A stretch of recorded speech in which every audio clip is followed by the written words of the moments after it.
Alam niyo po, ito po muna yung ating video na si Doc Willie ay na-diagnose po ng cancer. Panoorin po natin ito bago po tayo magpatuloy sa ating karanasan ng pakikipagkaibigan, itinuring kong mentor, tinuring kong advisor, alam mo yung inspirasyon si Doc Willie sa pagbablog. Ito po yan. Panoorin po muna natin to.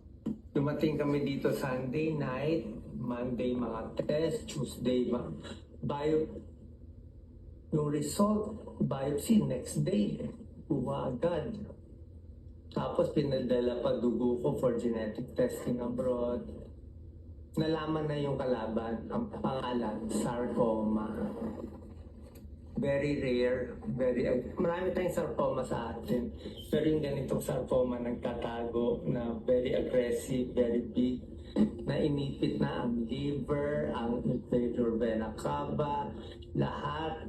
Alam mo, nasa loob pa ng inferior vena cava, naipit pa yung puso ko. Puso ko nakapisa yung right atrium. Kaya siya rare because galing sa nerves. Galing sa nerves. Yun yung nagpa-rare sa kanya. Galing sa nerves at wala akong risk factor. Tsaka wala kaming lahat. Tsaka hindi lang yun, nagtago. Salbahe. Diba, hindi ko sabihin salbahe.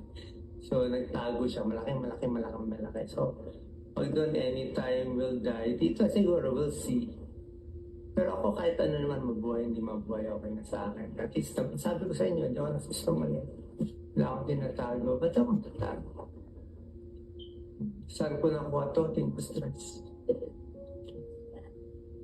Kaya kayo, huwag kayong magbabasa ng comments sa Facebook.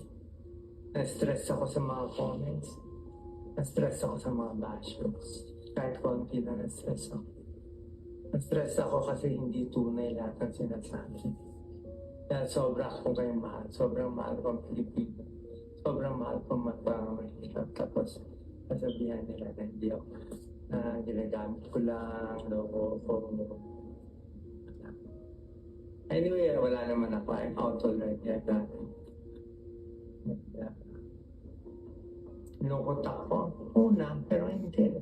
Kaya nga wala. May purpose pa ang Diyos.